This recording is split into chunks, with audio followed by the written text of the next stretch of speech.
Welcome to Transformative Principal, where you learn how to be a leader and not just a manager of a to-do list. I am your host, Jethro Jones. You can find me on Twitter at Jethro Jones. Your to-do list is a hungry monster that is never satisfied. For the last year and a half, I've helped principals get awards, get promoted, and find the time to do the work that really matters. I recently opened a new mastermind slot. Schedule a call with me and let's overcome the stressed and isolated principal position together. Go to the show notes for this episode at transformativeprincipal.org and click Schedule a Call with Jethro. Thank you to our sponsor, Can Do You. Can Do You helps busy principals create the school culture they've always dreamed of through motivational speeches, engaging videos, and leadership camps that are packaged together for schools that want to see real change. Go to candou.us/Jethro to schedule your call today. And if you sign up before the end of the summer, you'll receive a big, huge TV for your lobby to recognize all the amazing things that your students are doing every single day. That's CanDoU, CANDO, the letter U.us/Jethro. My name is Jennifer Kronk from the Assist Learning Podcast. I'm a proud member of the Education Podcast Network, just like the show you're listening to right now. The opinions expressed are those of the individual hosts. Make sure you check out all the other great podcasts at edupodcastnetwork.com and get ready because the learning begins in 3, 2, 1. Welcome to Transformative Principal, episode 235. I am so excited to have one of the founding fathers of project-based learning, Thom Markham, on the podcast. Thom, thank you so much. Your history and your experience is vast and deep, and so I know we want to get to talking about right now, but could you just start by giving us a little history on how you got started in project-based learning and how long you've been doing it and things like that? That would be great. Yeah, thanks, Jethro. I started in the mid-90s. I was a high school teacher, and I was fortunate enough to be in a school that was basically trying to reclaim a bad reputation it had developed during the 80s, and had a very good principal in charge who was very forward-thinking for the time, and who basically encouraged project-based learning.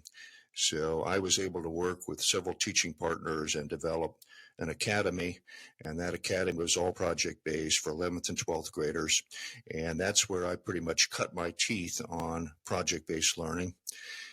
From then, the school system kind of closed in. The principal left, administration changed as things do, and I went on with my teaching partner to form a charter high school, and the charter high school eventually became the flagship school for Envision Schools, which is a large charter management organization in the San Francisco area with 4 very high-performing project-based schools.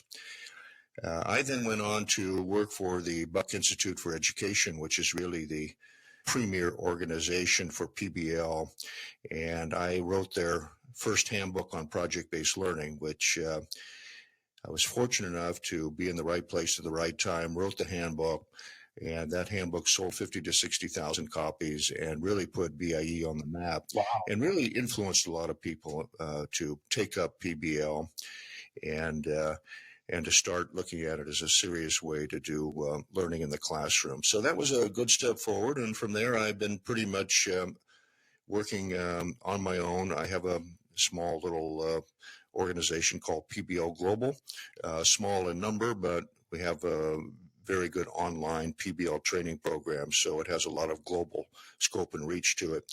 And I've worked with schools ever since that early 2000 period. And I added it up not long ago. And I think I've worked with close to 400 schools, and we're coming on to about 6,000 teachers and talking about PBL. So I have seen a lot of different projects. Wow. Yeah, I bet you have. So project-based learning can have some different definitions. Can you give us a definition that you'd use to describe project-based learning for our conversation today? Yes, it does have a number of different definitions, and that the number of different definitions is proliferating: challenge-based learning, problem-based learning, place-based learning, case-based learning.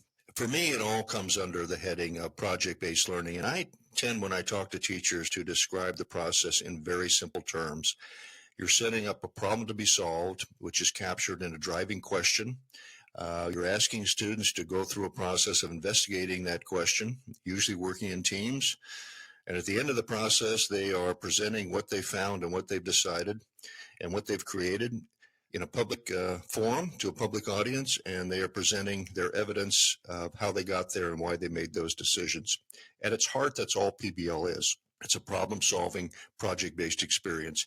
Now, obviously, lots of variations in that definition, but it's an extended learning experience, sometimes 2 weeks, sometimes 4 weeks, and it's generally team-based, and it is designed for students to do inquiry, research, and facilitated learning, let's put it that way, with the teacher providing guidance, direct instruction when necessary, providing the leadership on the project, and helping the students kind of bring it to a fruitful conclusion. So as you hear me talk, you can see that project-based learning doesn't reduce itself easily to one simple definition. And that's why we have so many different definitions that are happening. But basically, it's an extended investigation around a problem that is very clear and a problem to be solved. Yeah. And what I really appreciate is that you pull in things like direct instruction. Project-based learning doesn't mean that you give a problem and then you say, no, you kids, you have to figure that out all by yourself. You are doing what the kids need when they need it to help them be successful. And those nuances, I think, are really important. One of the other buzzwords or catchphrases that's out there right now is the idea of personalized learning, which a lot of people, when they hear it, they think, oh, we just put them in front of computers or we just turn them loose and they do their own thing. But skilled teachers really do find out what that kid needs, take the time to give them what they need when they need it, and be successful. And it sounds like that's what you need to do with project-based learning as well. Absolutely. One of the misnomers about project-based learning that I and many others have worked hard to dispel is the notion that it's discovery learning, that you're not just turning kids loose to figure out everything their own. And an example I often use is, you're not going to turn them loose to discover the photosynthesis cycle. That's been discovered. Just teach them about it, show them what it is, and let them use that knowledge to apply to perhaps a deeper problem that they can, and a more applied problem, and a more authentic problem. So teacher has a very strong role in PBL. It just changes, but at times it is the role of the teacher. I actually talk about 3 roles that a PBL teacher has. 1, the teacher as usual, direct instruction, providing knowledge. Teacher's mentor or guide when you're working with teams and you're doing coaching. That's a different skill set for most teachers, but that's required. And the third role is designer, because when you're taking on a 2 to 3 week or 4 week extended learning experience and you're thinking about problem solving, you are really designing a learning experience. So you are a designer. So I talk a lot about teacher as designer. Yeah, I love that idea. And in episode 219 of this podcast, transformativeprincipal.org/episode 219, I talked with Jeff Sandifer, who's the co-founder of Acton Academy in Texas. And that was one of his big things, is that teachers they're not focusing so much on the direct instruction piece, which is what teachers are trained to do and what they spend in traditional schools the vast majority of their time doing, but rather they're designing learning activities for the students to engage in, which takes a really different approach than it can include direct instruction. It can include mentoring, but it can also include, just setting something up and letting the kids then attack that in their own way. And it could be different for each person. I love that idea of the teacher as a designer. I want to talk about that for just a second. What skills does the teacher need to have to be a designer as opposed to a direct instructor or a mentor? Well, you have to have a much better balanced and nuanced view of whose role is what. And that's something that we're all struggling with as we move into this whole new world of mid-21st century. What do you need to learn from somebody else, and what do you need to discover for yourself? So you need a really nuanced view of that. I actually believe that we are headed eventually towards not even using the word teacher, or we're going to have to radically redefine the word teacher, the term teacher. Yeah. Yeah, Now we're getting good. We're talking about teacher as co-learner. That's what I use, the co-learner philosophy, in which everybody is learning something. So as a designer, you have to design that experience with a certain amount of humility in mind, meaning you don't know all the answers, but you know enough to be a good guide. So that's a different mindset from believing that you are the holder of the keys to the kingdom, because teachers simply don't hold the keys to the kingdom anymore. The keys are out there on the airwaves. So that really requires a teacher to take a kind of a humble attitude, if you will, very open-minded, very flexible, at the same time, very much a leader and very much cognizant of the kind of knowledge they do have that can be useful to students, and knowing when to offer that knowledge at the right time. So you have to be very sensitive to students. You have to sort of know them. That's just where the personalization comes in. PBL works much better in a personalized culture in the classroom, in which you are respectful and knowledgeable about each of your students, so that you can sort of tailor your instruction to them and know when to let them go, and know when, if you let them go, when they're likely to fail or how they're likely to succeed. It's very interesting in PBL. When you do a lot of teamwork, the teams can function very well or not function very well. I would say one of the Achilles heels of PBL teachers is getting their teams to work well, because it requires the skill of facilitation and coaching.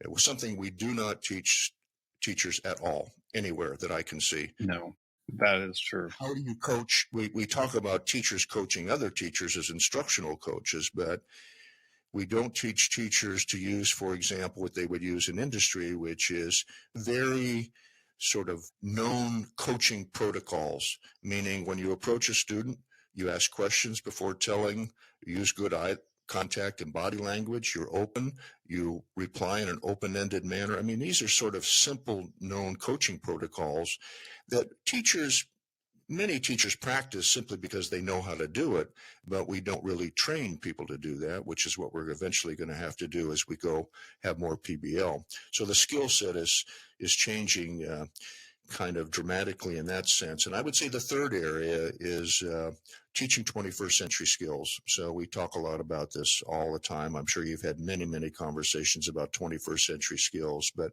to actually be able to assess a team and see whether they're collaborating well, that's difficult.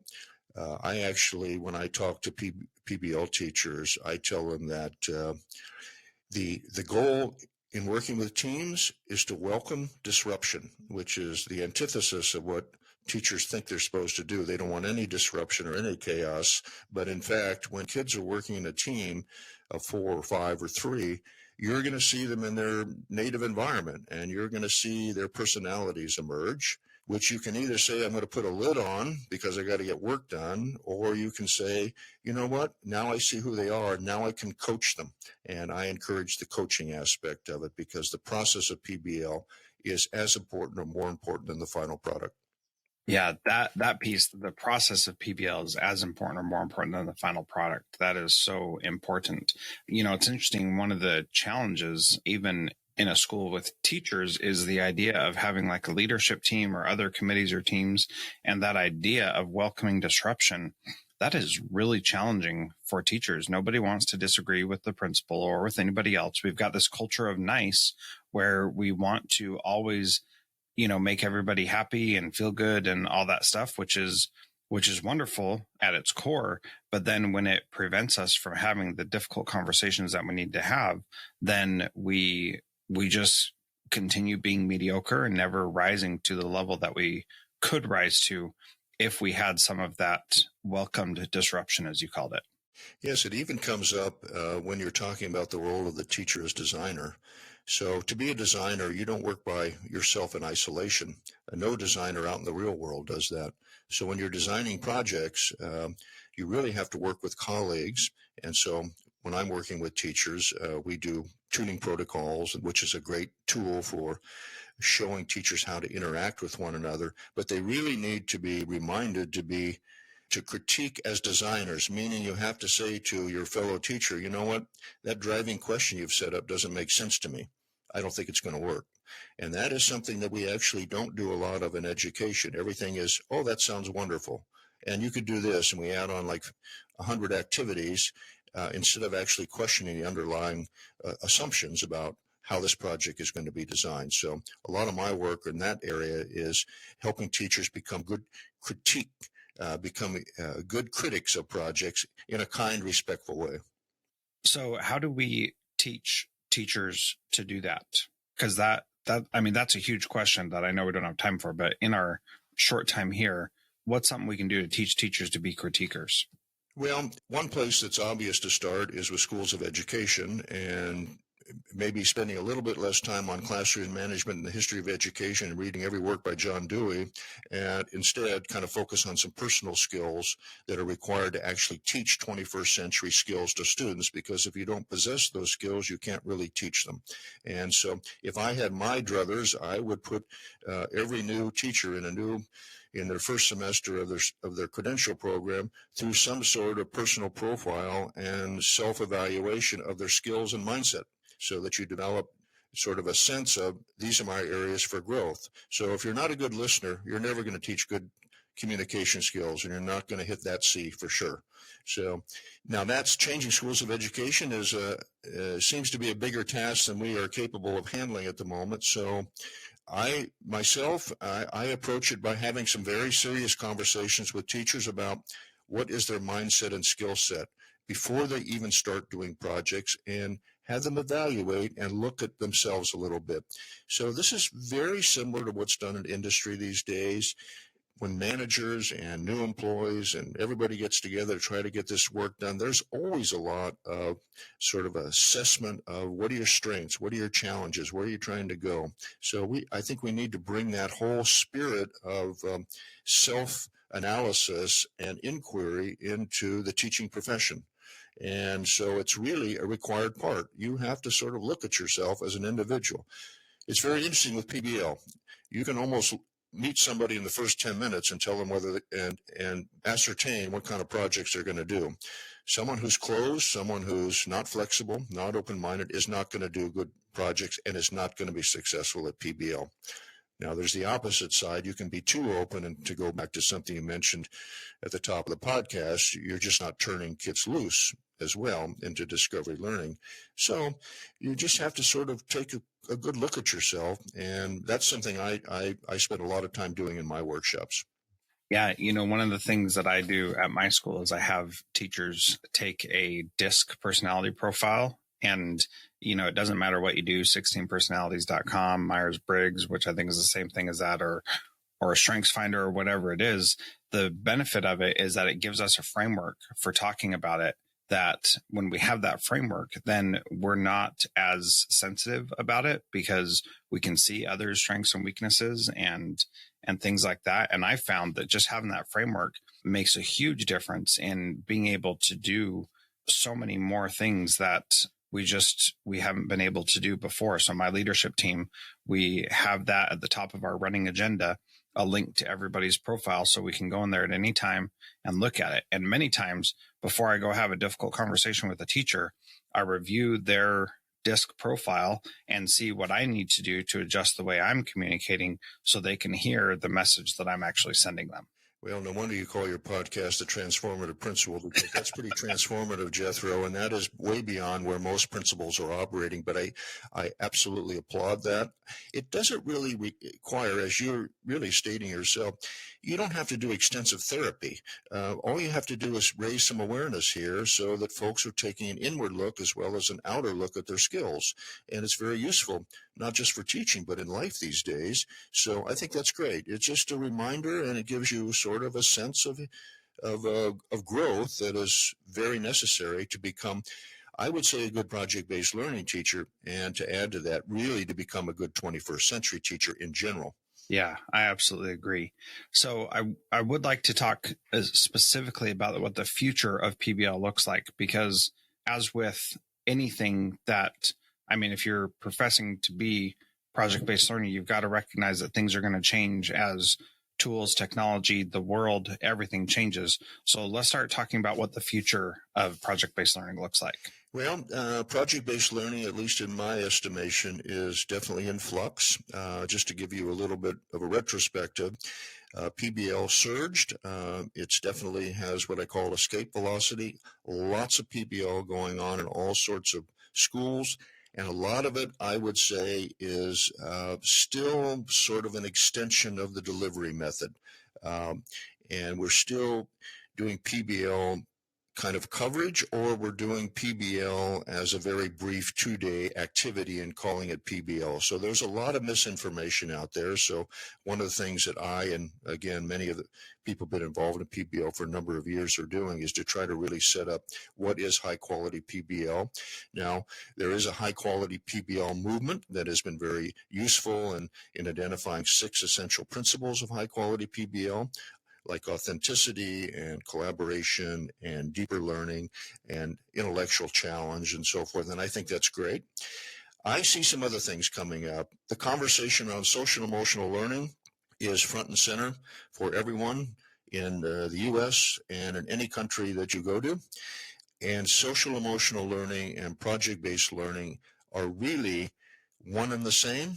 We just have to get better articulating that. Actually, I view project-based learning as a human performance method, not as a content acquisition method. It's really designed to help people grow and become more skillful. That's what it's about. And I could give you a little history on that from the 60s when PBL originated as problem-based learning. It actually was tied to that originally. So integrating social emotional learning into PBL is, I would say, a critical task, meaning, for example, if you're going to have kids working in teams, how are they going to operate as team members? What's their level of accountability, their level of persistence, and most important, what's their level of empathy and humility? So you see some of these studies coming out of organizations like Google and so forth. They've identified that the chief characteristic of a team member in successful teams is humility, the ability to sit back and listen to somebody and truly kind of open your mind to somebody else's ideas. That's a social emotional learning piece, and that kind of spirit needs to be incorporated into PBL. In general, that leads into a second development I think is really critical, and that's getting a lot better at having these teams of students produce quality work. Right now, we're still a little bit in the group mentality, even to some extent the cooperative learning mentality, which to me is a little bit outdated. How do you get deep collaboration in a team, partly through what I just said about empathy, humility, but also accountability, stepping up, becoming a leader, knowing how to listen. So breaking down collaboration skills into specific skills that you need to operate successfully within a team. Not necessarily a large team, but more and more, actually, people are using the word teaming rather than teamwork, your ability to work with larger or small groups or one-on-one. And then the last one that I think is coming up is design thinking. So one of the sort of soft spots, if you will, in PBL has been what happens in the middle of the project. So teachers are pretty good at setting up a problem or a question. They know that at the end of the project, the students are presenting publicly. But what happens in that middle of the project has been sort of a mystery to many PBL teachers. And they think, well, do I just teach as normal? And yes, you do. And I have teams or group work as normal. Yes. But really incorporating the design thinking process into the middle of the project. So you're teaching kids to actually go through the empathy, the ideate, the test, the prototype, the test, design process, I think is the next step for PBL. And I've actually spent a lot of time quite recently actually designing a PBL method that uses design thinking and design strategies as part of the project-based learning process. Yeah, that piece is so incredibly powerful. And I just want to share a quick story about that people on this podcast may have heard before. We had a situation in the last school I was a principal at where the lunch ladies were cleaning up lunch before all the students were fed. And we looked at that issue and thought, there's a problem here, obviously. Why is it that kids are not getting lunch and missing out, and they're coming up to the lunch line and they're already done, they're cleaned up, and then they're getting upset that kids weren't there and all that. And we looked at that and we started with that empathy piece. Well, we didn't actually. We had some other solution that we thought would solve it, and obviously it didn't. Kids were still missing. So then we did the design thinking process and looked at why are kids, let's go find out from the kids why they're not getting lunch. So we just hung out in the cafeteria for one lunch period is all it took. and we were always there anyway, but we paid attention this time to what was happening. And we saw that kids were coming into the lunchroom, sitting down, and then talking with their friends. And then when the line got down, then they would go up and get their lunch. And when we asked them why they were doing that, they said the line was too long and it took too long to get their lunch, and they didn't want to wait in line for 10 minutes before they got their lunch. So we said, okay, so what can we do to fix this? And the first thing we did is we said, okay, you have to get your lunch before you go sit down. That just made the line really long. So then we did a little thing and we said, let's take our lunch lady who does the numbers and collects the money. Let's make it so she doesn't collect any money and the money all goes through the office and kids just put their numbers in. So we did that and that got a little bit better. And then we iterated and said, let's make it so there are 2 stations where kids can enter their lunch numbers. And with that, we were able to get all the kids through instead of 20 minutes in a 30-minute lunch, we were able to get them through in 7 minutes or something like that. It was a drastic reduction just by adding that one little thing in. And then kids, because the time went by, because they went through the line so quickly, they didn't need to worry about that. And that, or worry about not getting their food and standing in line, not talking with their friends. And so that little thing of, 30 minutes of my time as a principal, figuring out that problem and solving it using the design thinking process totally changed how our lunchroom was run, and behavior issues went down because kids weren't hungry. They were getting their food quickly. And it was just amazing to see how using that process, and we very specifically used a design thinking process to go through that and make sure that it was working effectively for our students. And what a fun thing to do. And then when you teach kids how to do that, then when they follow it, then they see the same kinds of positive results. And the great thing about it is that it's never done, because you just say, okay, what's the new problem? What still isn't working perfectly? And things never work perfectly. So you always have room for improvement, and kids can deal with that a lot better when they understand that that's exactly the case, that things aren't always perfect and it's okay. I love that example. It's a perfect example. Probably had a lot of unintended consequences, like the teachers with the afternoon classes probably had more settled down classes because kids weren't so hungry. So that's great. Exactly.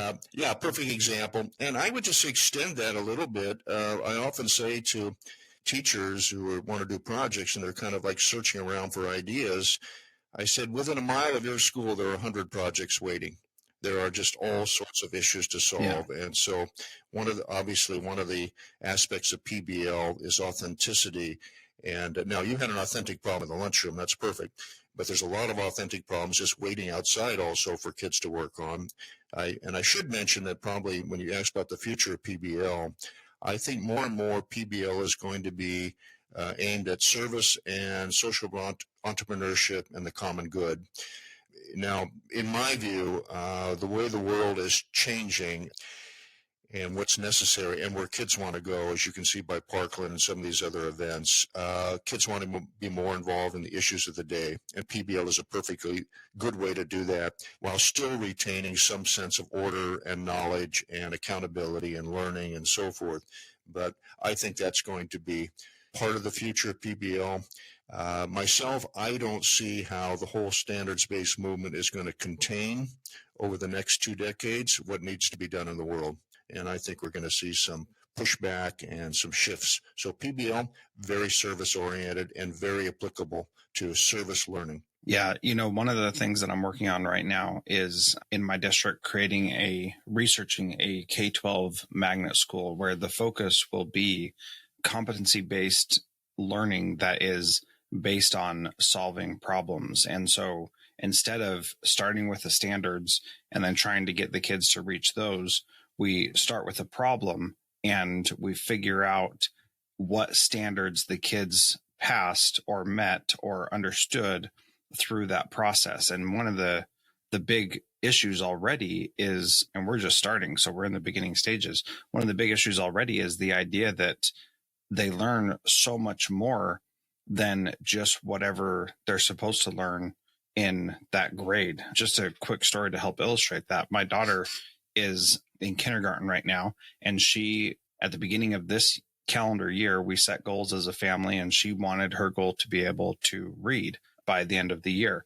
And, she didn't really understand that, what that really meant or anything, but that's okay. She set this goal, and she then every single day made sure that she was reading and was working hard at it every single day, which was really cool to see. But her goal of reading was great and wonderful, and I'm glad she can read. But what was really amazing, Thom, was that her understanding that she could set a goal and achieve it, like that can't be measured in any school project as it is right now. But for me as a parent, her being able to see that she can set a goal and achieve it is just incredible to me, because that is way more important than her skill of actually reading. Because if she can set a goal and achieve it, she can learn to read, or she can learn anything else in the world, or she can do anything that she wants, because she understands now that when you set a goal, you work on it every single day and you achieve something. That's way more important. And we don't have standards for that. You mentioned social emotional learning. We don't have standards for a lot of those things, but those are way more important for our kids' long-term success than any of the standards that we have in school. Absolutely. And I know that's a huge issue, and I'm sure that you've had many folks on your podcast discussing this. But the standards are not capable of containing what needs to be known and learned in the world today. They're just not going to hold up, I don't think.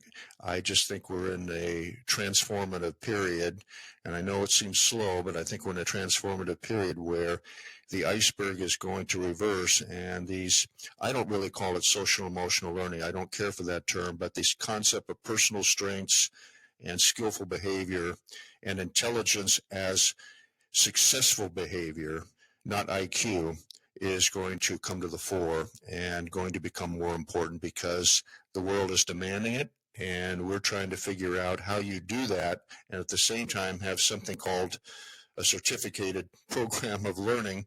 And I think you're headed in the right direction. It's going to become competency based. And I would even add, I'm involved with some other organizations. I'm involved with something called Z School. We're looking at kids, whatever they learn actually goes into their own competency base and is certificated by themselves using blockchain credentials. So we're going to come to the point where it's not going to be the school that is going to confer the credentials. The kids are going to look at the credentials and prove they've done it, and then they're going to put that on in their blockchain master transcript, if you will. Oh man, now you're scratching an itch for me. So that idea of, okay, so here's one of my big frustrations. We have accrediting organizations that accredit schools and say this school is accredited because we say so. And that's all it is. It's nothing more than because we said so, and because we say so about all these other schools, that means that they're all accredited as well. And that's how we measure whether or not a school is, worthy of whatever, like you can't get federal loans to a non-accredited university, but the only thing that makes it accredited is they filled out paperwork with some organization that says, yes, now you're accredited. And so our grades are called our high school transcripts, all those things, they are basically only as valuable as anybody happens to assign value to them. And it's a totally made up system. It is not sustainable or meaningful anywhere besides that place that says, yes, this matters. And that idea of students proving and adding their competency to the blockchain, that just sounds fascinating to me, because it seems like that's what we really need to have. We need something else that isn't just us saying this is good because we said so. We need something else that demonstrates that. And in business, it's you're valuable if you provide value and people give you money. We need something like that in education that says you've learned this because here's how we know you learned it. And in business, that's people give you money. In education, it's, a grade could mean anything. And so it doesn't mean anything at all. I'm totally with you on that. And I think that is going to what that demands of us as educators is that we're going to have to get much, much better at designing deep performance rubrics that kids can measure their performance against, so they can make some sort of judgment as to where they are on the spectrum of competency. That's something that has to come. I'm sure you're working on that yourself. And you have to have some sort of system that has a foundation. So you can't have just anybody kind of going off say, I'm competent at this. They have to be able to demonstrate it against an accepted standard. And one of my things that I talk to is we got lots of standards, but as you say, we have no standards for the things that really count. And in today's world, so we have to develop those.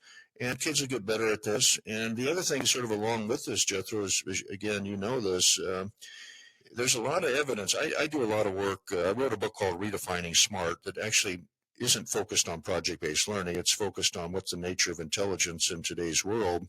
And I believe that if you look at some of the research going on in the fields of like social neuroscience, they're making a very strong case that what we learn is in the airwaves. And the kids are learning stuff so much that we don't know.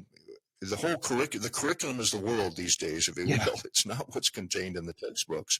And this is tricky for us. I'm not saying it's an easy one for any of us because it's so new that it's going to take a lot of imaginative thinking over a period of time to figure out how this all is sort of documented, but it's happening. And I think the move towards competency-based learning, blockchain, performance rubrics, all this is in the, we're trying to figure this out, and it is a fly the plane as you're building it kind of situation. It's difficult.